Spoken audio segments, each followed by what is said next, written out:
From RF Smart, this is On Par, a podcast that delves into the very heart of the healthcare system, its supply chain. And here's your host, Sarah Archer.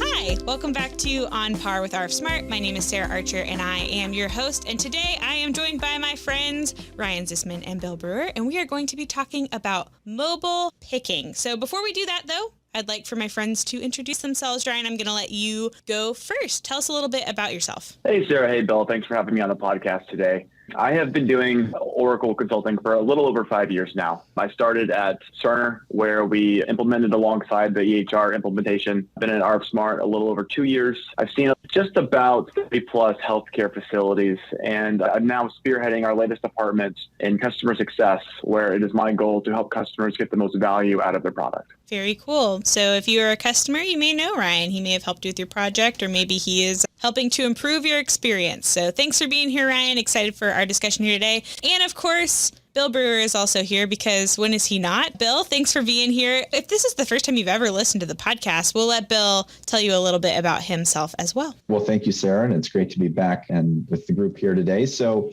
Bill Brewer, I'm the healthcare product manager here at RF Smart. So I have responsibility for our healthcare strategic direction and product management. Prior to joining RF Smart, I had about 15 years of working kind of boots on the ground in healthcare organizations doing supply chain operations. So great to be back and look forward to a great conversation. Well, guys, let's dive into our topic, which is mobile picking today. You know, in many healthcare facilities, supply chain teams are still doing picking manually. For our customers who are listening, hang on for just a second. We know that you're picking with a scanner, but there are many places that people are not. And as you know, on this podcast, our mission is to transform lives and eliminate clipboards. We do not want for you to be picking with a clipboard. We would love for you to use a mobile handheld. So guys, we learned in our last podcast episode that 89% of healthcare leaders are looking to invest in real-time inventory in 2022. So this is a big push. There are lots of different ways that you can do that. Good point, Sarah. I think actually a lot of our customers have already taken a step in this direction. And I'm kind of excited today to talk about some of those stories and really share how we've seen our customers transition from paper-based picking process to picking on mobile devices and eliminating some of those manual steps that we'll talk about today. So certainly we're seeing that transition across our customers, and I think we can talk a little bit more about that today. And we've seen it a little bit creatively as well. So we'll share some ways that you can eliminate paper picking in your facility as well.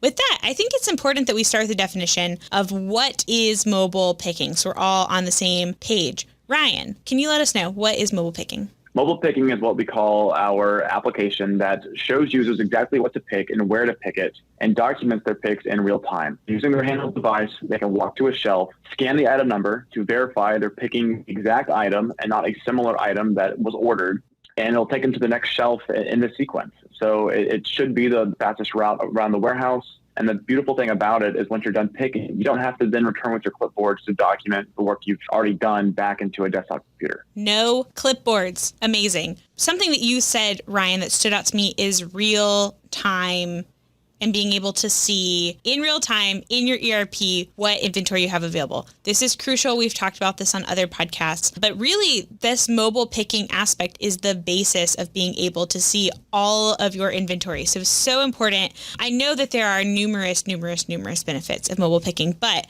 can you sum up for us what are like the top 3 benefits of picking with a mobile device? Sure. I'd say the top 3 benefits include it's more efficient, it reduces errors, and it gives you the option to move away from paper pick slips. So where is it more efficient? It's that you don't have to then go back to the computer to re-record everything you've already documented on your pen paper. And further, it reduces errors. So I'm sure every customer listening to this podcast has a story. They've got a shelf and they've got 5 items that all look very similar, and the wrong item gets picked weekly, daily, who knows? And then when that happens, that picker has to walk half a mile to that department, grab the item, return it, and then find the right item, and then walk back and fix the mistake. And so by forcing the end user to scan in real time, we are helping eliminate that error before it could ever occur. The last step is with paper. So we're giving clients the ability, the option to remove paper, which means no longer contact some IT support guy to fix your printer jams, to read by paper, to read by ink, to worry about your Wi-Fi connection to your printer, we're solving so many downstream issues by offering that ability. And, Sarah, you mentioned too the inventory accuracy, and Ryan, you certainly touched on it. The only thing I would add just as another thought there, and Sarah, you sort of touched on it, is this idea that it's real time, right? And why does that matter? And why is that important? And when you think about a healthcare organization that has end users, requisitioners putting in requests for products, par counts are happening, all those things are happening in real time throughout the day. If your picks are being done and you're waiting an hour or two, half an hour, whatever the case may be, to confirm those picks, there's a possibility that quantity on hand is not an accurate reflection of what's actually there.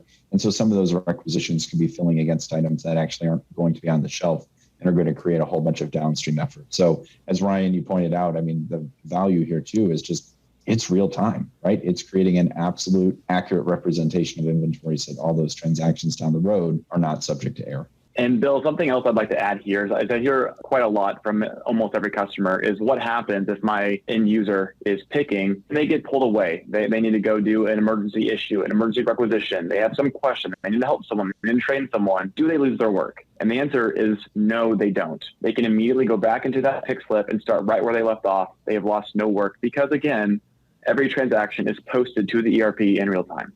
One thing, Ryan, that you said that stood out to me was you were talking about that efficiency, and you said that there are times that you walk to a location, realize something's not there, and then you've got to walk really far back. These are massive facilities. And so not only is it more efficient, right, but there's a labor productivity savings when knowing with directed picking, this is where you're going, what the inventory you need is there. And then, not only is that increased labor productivity, and you can potentially do some digging into what your labor and staffing looks like, and there's some money savings to be had there. But one thing that stands out to me that I hear from our customers very often is this idea of eliminating paper from a economically and eco-friendly responsibility. There's this idea now of corporate responsibility and getting rid of excess paper, and really as an environmental thing, but then also as reducing a touch point, right? And so we live in a world now where, especially in a healthcare facility, people are needing to sanitize more often. Can't do that with paper. Can't sanitize it.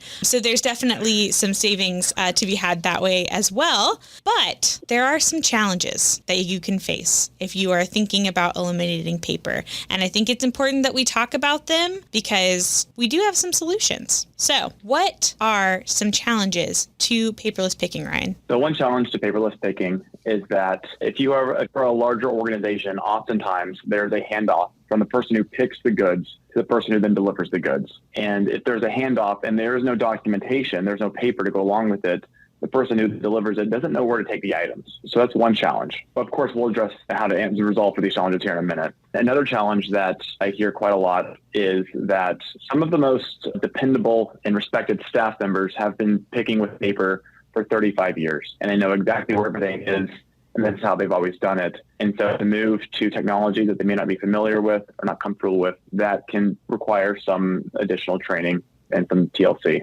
Yeah, absolutely. Change management is probably one of the biggest issues that people run into as they are trying to make this transition. There's just something very safe about the way that we've always done it. And I know that we have some customers who have made that transition, and we'll share some of those stories. But how do you solve those challenges? What do we recommend, Ryan?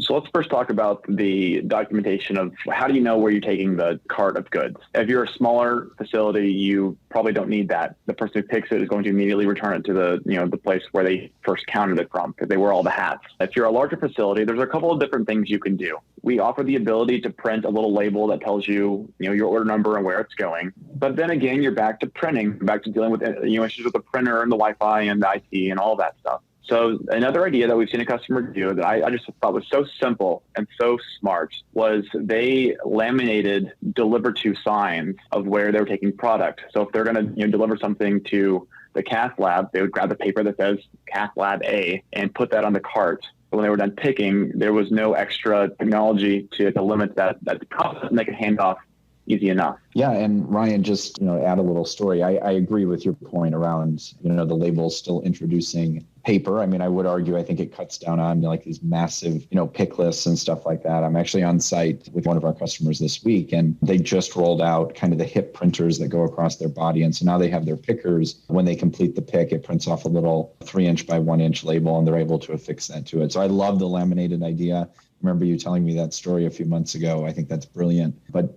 I think even where there's instances where you have to introduce a little bit of paper, whether it's in the form of a label, it's still a pathway to getting away from those, larger kind of paper-based pick lists.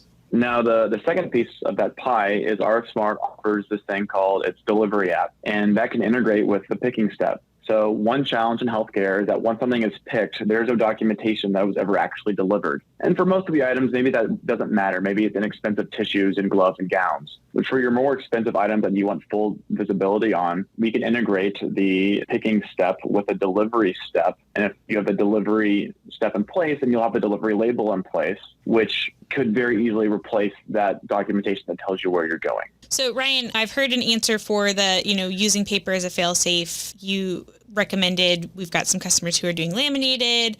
Bill says we've got some customers who are, utilizing those hip printer labels. I've even seen it where people reuse barcodes and they stick them on those alligator clips, and then they stick them to something else. I think that that's also a really great way to cut down on paper waste. But you also said documenting your delivery and utilizing that functionality from RFSmart. What about that big issue we were just talking about, change management? How do we get the buy-in from the staff that has been there forever and wants to hold on to their clipboard for dear precious life? Here's what I'll say to that. The software is so intuitive. You give it to virtually any end user and they can jump right into picking. So there is some change management around like, hey, you're not going to have paper anymore. But the software is also fun. Like it's just fun to walk around your warehouse with a scanner and have these little beeps go off to confirm you're picking the right stuff. So I think positioning it to your staff of, hey, this is the next big thing. Hey, this is fun is a step in the right direction. I think, Bill, you told me this story.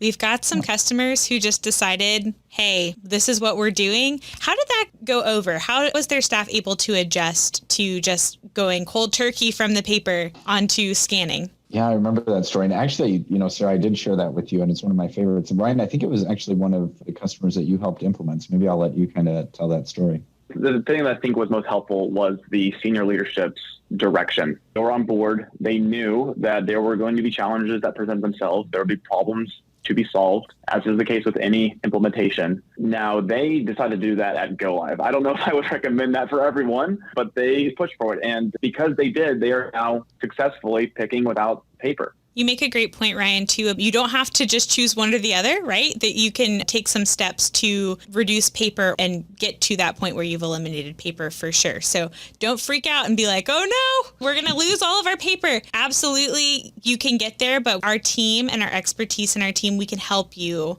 accomplish those steps so that it's a little bit less of just cutting you off from your clipboard altogether situation. So guys, I think one thing that we do need to do before we go is we need to let people know the steps that they need to take, some things to be aware of to implement this paperless picking. What are those steps? So the first thing to be identified is if you need documentation to help your picker know where to take the items. Common reasons are, as I said earlier, is there a handoff or someone else want to talk to them? Is there a shift change? They've maybe done half the pick before the shift was done, or were they just forgotten because they got distracted with some other task or needed their help for something else? So do you need documentation? If the answer is yes, you can print labels, or you can use reusable sheets, or do the fail-safe Sharpie on the box method. And I think that's a really good point, Ryan. And one thing I was thinking about as you were kind of chatting about some of the challenges and stuff a little bit ago as well is, yes, right? We have some really good stories around, just pulling off the Band-Aid and making it so. But I would also say we've got some customers that have sort of stepped into it as well. And so, Ryan, I know there's a customer that we worked very closely with that day one, they did go live with mobile picking, right? So they started picking on a mobile device, but they didn't turn off the paper day one. And so they still had that kind of tool for their end users to use alongside the mobile device. And I think that that's an important lesson as well, because at the end of the day, you don't have to pull the Band-Aid off. And maybe it's a one step in the right direction, because at least at that point, you're still having real-time accuracy. You're reducing the need for that end user to go back and manually confirm that list. but they still have that piece of paper, and it begins to solve for some of the challenges that we mentioned here. Now, hopefully that's a step to a future direction where that dependence on paper is completely gone. But I just want to make that point too, that this can be a journey. It doesn't have to be an overnight change. Bill, to add on what you were saying, for any future customers or customers who are currently implementing, something to be aware of, one of the big ones that you're time and again is that both with picking and with counting, Oracle Cloud sorts those documents by its own predetermined sequence number, which is by the item number. And one of the big value wins people use with RF Smart is that we will present the information to the end user in locator order. Ryan, can you elaborate on that? What does it mean for that to show up in locator order? It means that because every facility I've been in has locators in logical walking order, that they could start on their pick in aisle A and their next pick is aisle B, rather than having the Oracle delivered software that might take you from aisle Q to aisle B to aisle K to aisle A again. And so they end up getting a much more efficient walking path by using RF Smart. Yeah, and I would say that's akin to some of our manufacturing customers and other verticals where that defined pick path of really directing the end user, the picker, in the most efficient way around the warehouse to make sure that they're not having to double back, as you mentioned, Ryan. I think that's a great point. Our mobile device is really helping to optimize their steps throughout the day. So something else that I hear time and again is the pick slip perhaps says to pick an item in a case or an each or a box, whatever the unit of measure was ordered in. And I often hear, well, how many is in the case, box, each? Like, we don't know that. And so what you have the ability in RF Smart to do is to display the packaging string unit of measure, or to put that on the label itself. So as you're picking it, you know exactly how much is in that box.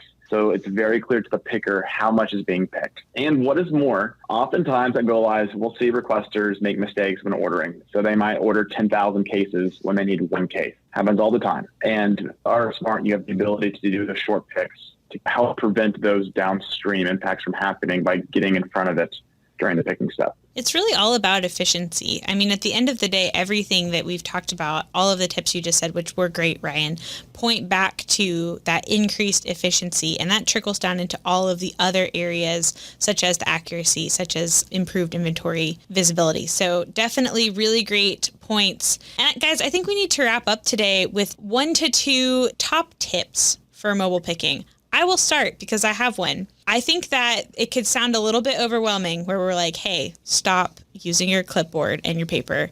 Get this mobile device, get labels, do all this stuff. You may be listening to this and like, I don't have any idea how to do that. Well, to that I say, we have got a really wonderful, great, dedicated hardware team here at RF Smart who can help you make the decisions about what is best for your facility. They have access to all sorts of really great printers, scanners, and can help you make those kinds of decisions. So my tip for you is to utilize the RF Smart hardware team and make sure that you are choosing the scanner that will help you accomplish this goal best, because there's a lot of different scanners and we can help you make that decision. But Bill, what is your tip for picking? You can do 1 or 2. Maybe I'll bundle them into one, which is, I say this about not just the picking transition and workflow, but really any of our workflows is I think it's important, especially as you go live and even longer term, to keep a mind to continuous improvement. Ryan and our team that helps our customers implement, they do a great job of really thinking through what screens, how do we want it laid out, how do we want the workflow configured? Because one of the beauties of our solution is it's very customizable and very configurable to allow those screens and those workflows to be very, very laser focused on those individual users. And so,